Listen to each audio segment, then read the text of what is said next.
ओम शांति। आज हम मीठे प्यारे बाप दादा के 11 तारीख के महावाक्य सुनेंगे। बाबा कहते, मीठे बच्चे, सदा अपने को राज ऋषि समझकर चलो तो तुम्हारे सब दिन सुख से बीतेंगे, माया के घुटके से बचे रहेंगे। प्रश्न है, कौन सा चांस तुम्हें अभी है फिर नहीं मिलेगा? कौन सा चांस तुम्हें अभी है फिर कभी नहीं मिलेगा? बाबा उत्तर में कहते, अभी थोड़ा समय है जिसमें पुरुषार्थ कर पढ़ाई से ऊंच पद पा सकते हो, फिर ये चांस नहीं मिलेगा।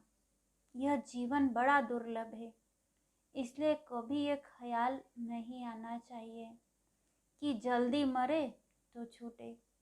यह ख्याल उन्हें आता जिन्हें माया तंग करती है या कर्म भोग है। तुम्हें तो बाबा की याद से माया जीत बनना है। गीत, धीरज धर मनवा धीरज धर। ओम शांति। बच्चों ने गीत सुना, किसने कहा और किसने सुना? बेहद के बाप ने कहा और सभी सेंटर्स के बच्चों ने सुना। देखो, बाबा का बुद्धि योग सभी बच्चों की तरफ जाता है।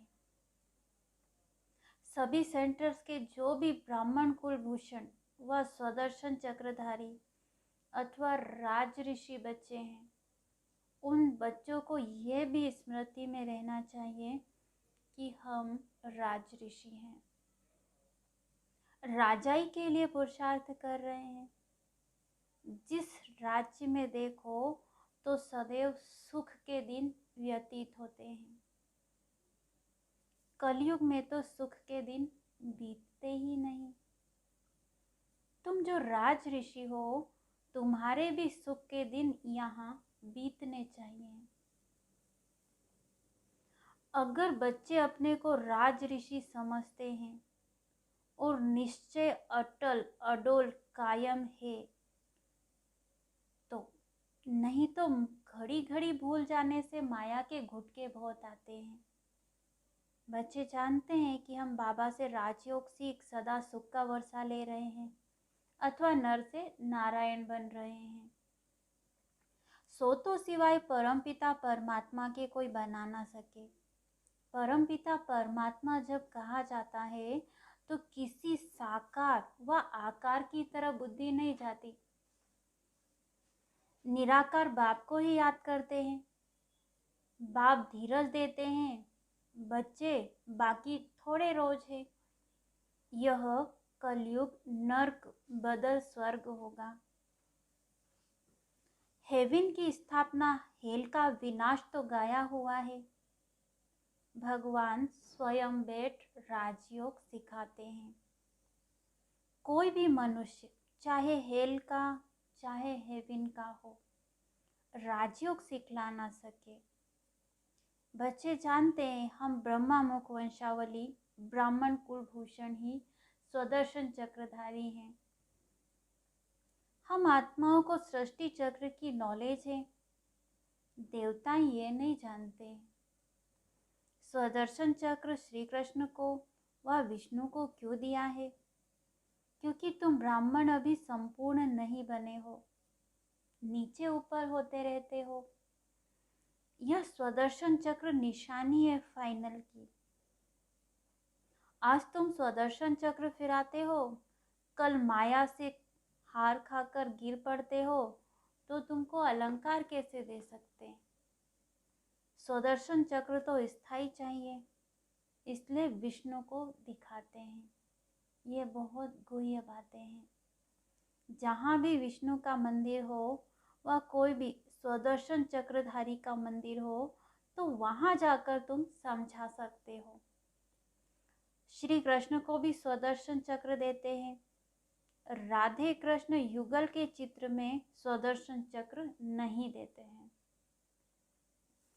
स्वदर्शन चक्रधारी तो तुम ब्राह्मण कुलभूषण हो, जिनको परम पिता परमात्मा स्वदर्शन चक्रधारी अथवा त्रिकालदर्शी बनाते हैं।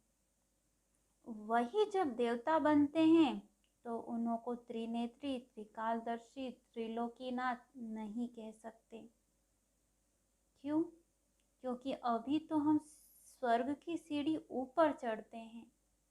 सतयुग से तो सीढ़ी नीचे उतरनी होती है। वहाँ ये ज्ञान होता नहीं। वहाँ यह मालूम होता तो तुम राजाई कर न सको, यही चिंता लग जाए।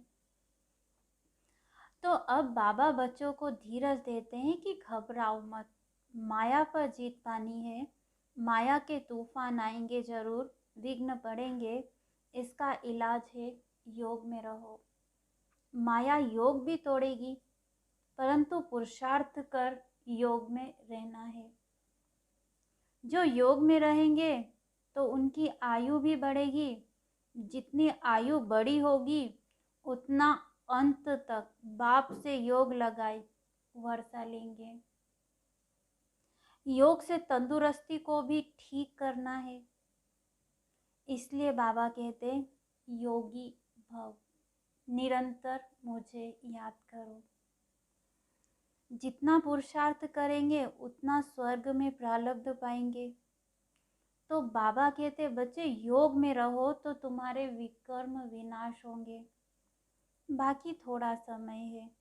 तुम ऐसे नहीं कहेंगे कि विनाश जल्दी हो तो हम स्वर्ग में जाएं, क्योंकि ये जीवन बड़ी दुर्लभ है। ऐसे नहीं कि अभी शरीर छोड़ फिर नया शरीर लेकर पढ़ाई पढ़ सकेंगे।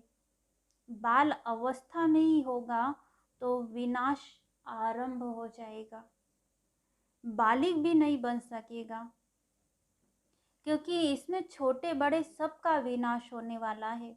जल्दी मरे यह वही कहेंगे जिनको माया बहुत तंग करती है या कोई कर्म भोगे उनसे छूटना चाहते हैं, परंतु यह चांस फिर नहीं मिलेगा। इसलिए पुरुषार्थ में जुट जाओ। बाकी तो जब समय आएगा तो न चाहते भी सबको जाना पड़ेगा, क्योंकि बाबा सबको रूहानी यात्रा पर ले जाएंगे। ऐसे नहीं सिर्फ 10-20 लाख को ले जाएगा। जैसे कुंभ के मेले पर 10-15 लाख जाते हैं, यह तो आत्मा परमात्मा का मेला है।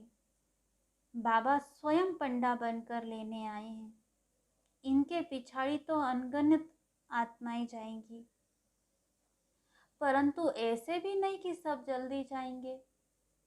प्रलय हो तो फिर यह भारत खंड ही न रहे, परंतु यह भारत अविनाशी खंड है। यहाँ बहुत रह जाते हैं। फिर सतयुग में एक ही सूर्यवंशी राजधानी स्थापन होगी। कलयुग विनाश हो, सतयुग स्थापन होने में बीच का थोड़ा सा यह टाइम मिलता है। इसमें थोड़े रह जाते हैं जो नए सिरे फिर अपनी राजधानी बनाते हैं। बाकी पुरुषार्थ का यही थोड़ा समय है। इसको कल्याणकारी युग कहा जाता है। दूसरे संगम को कल्याणकारी नहीं कहेंगे, क्योंकि नीचे उतरते जाते हैं। अब संपूर्ण सुख से संपूर्ण दुख में आ गए हैं। यह नॉलेज और किसकी बुद्धि में नहीं है। आगे हम कुछ भी नहीं जानते थे, अंधश्रद्धा से सबकी पूजा करते थे। अब तो हर प्रकार की श्रीमत मिलती है। धंधा भी वही करते हैं जो कोई विरला व्यापारी करे। जैसे हुनर सीखना होता है, यह है मनुष्य को देवता बनाने का हुनर। इस पर ध्यान देना है। बाप रोज अमृत वेले आकर पढ़ाते हैं, तो उस समय बाप के सामने सब सेंटर्स के बच्चे हैं। बाबा कहते हैं मैं तुम सभी बच्चों को याद करता हूँ। इसमें माया मुझे कोई विघ्न नहीं डालती है। तुम बच्चे मुझे घड़ी घड़ी भूल जाते हो, माया तुमको विघ्न डालती है। कोई कोई लिखते हैं बाबा हम बच्चों को न भुलाना। बाबा कहते परंतु मैं तो कभी नहीं भूलता। मुझे तो सबको वापस ले जाना है। मैं रोज याद प्यार देता हूँ, बच्चों को खजाना भेज देता हूँ। सबको ललकार करता रहता हूँ कि बाप की श्रीमत पर बेहद का वर्षा लेने का पुरुषार्थ करो। इसमें गफलत व बहाना मत करो। कहते हैं कर्म बंधन है, यह तो तुम्हारा है, उसमें बाप क्या करे। बाबा कहते हैं योग में रहो तो कर्म बंधन कटता जाएगा, तुमसे विकर्म नहीं होंगे, आधा कल्प तुम विकर्मों से छूट जाएंगे। फिर उच्च पद पाने के लिए सर्विस भी करनी है। मम्मा बाबा कैसे अच्छी रीति समझाते हैं। कोई कोई बच्चे भी अच्छी सर्विस करते हैं। तुमसे कोई पूछे तुम्हारी एम ऑब्जेक्ट क्या है, तो यह कार्ड हाथ में दे दो। उससे सब समझ जाएंगे कि यह किस धंधे में लगे हुए हैं। यह तो बड़े व्यापारी हैं। हर एक की रग देखनी है कि सबसे अच्छा है चक्र पर समझाना। कैसा भी आदमी हो, चक्र को देख समझ जाएंगे कि बरोबर ये कलयुग है। अब सतयुग आने वाला है। क्रिश्चियन को भी समझा सकते हो यह हेल है, अब हेवन स्थापन होने वाला है। वह तो जरूर हेवनली गॉडफादर ही करेगा। परंतु मनुष्यों की बुद्धि ऐसी हो गई है जो अपने को नरकवासी भी समझते नहीं है। कहते भी है फलाना स्वर्गवासी हुआ, तो समझना चाहिए जरूर हम नरक में है। अभी कलयुग है, पुनर्जन्म भी जरूर सतयुग, अभी कलयुग है, पुनर्जन्म भी जरूर कलयुग में ही लेंगे। स्वर्ग है कहाँ। बाबा तो कहते हैं शमशान में जाकर समझाओ, परंतु बच्चे झट थक जाते हैं। समझाना चाहिए अभी तो कलयुग है। अगर स्वर्ग में पुनर्जन्म लेना चाहते हो तो आकर समझो, हम भी पुरुषार्थ कर रहे हैं। जो फिर नर्क रहेगा ही नहीं, स्वर्ग में चलना है, वहाँ विष नहीं मिलेगा, उसको यहाँ ही छोड़ना पड़ेगा। कैसे, यह बाबा युक्तियाँ बताते हैं। नेपाल में विजय अष्टमी के दिन छोटे बड़े सब शिकार करते हैं। तुमको भी सबको समझाना है। घर घर में शिव का और लक्ष्मी नारायण का चित्र जरूर रखना है। नौकरों को, मिस्त्रियों को भी समझाना है कि मौत सामने खड़ा है। बाबा को याद करो तो वर्षा मिल जाएगा। बाप सभी की मनोकामना स्वर्ग के लिए पूरी करते हैं। योग लगाने से बाप साक्षात्कार भी करा सकते हैं। बाप है ही कल्याणकारी, तो बच्चों को भी ऐसा कल्याणकारी बनना है। गरीब ही अपना कल्याण करते हैं, साहूकार मुश्किल ही करते हैं। सन्यासी भी जो नामी ग्रामी है वो अंत में आएंगे। अब बहुत करके गरीब साधारण ही ज्ञान लेते हैं। बाप भी साधारण तन में आता है, गरीब में नहीं। अगर यह भी गरीब होता तो कुछ कर नहीं सकता। गरीब इतनों की संभाल कैसे करते। तो युक्ति देखो कैसी रखी है, साधारण ही हो जो बलि भी चढ़े और इतने सबकी परवरिश भी होती रहे। इनके साथ साथ और भी बहुत बलि चढ़ कर वारिस बन गए।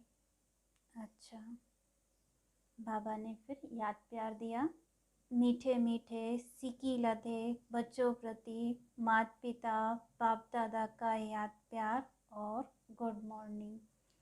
रूहानी बाप की रूहानी बच्चों को नमस्ते। हम रूहानी बच्चों की रूहानी बाप दादा को याद प्यार, गुड मॉर्निंग, नमस्ते। धारणा के लिए मुख्य सार। पहला पॉइंट, बाबा ने मनुष्य को देवता बनाने का हुनर सिखाया है, उसमें ही लगना है। दूसरा पॉइंट, श्रीमत पर चलने में गफलत व बहाना नहीं करना है। कर्म बंधनों से छूटने के लिए याद में रहना है। वरदान है आज का, श्रेष्ठ कर्मधारी बन ऊंची तकदीर बनाने वाले पद्मा पदम भाग्यशाली भव।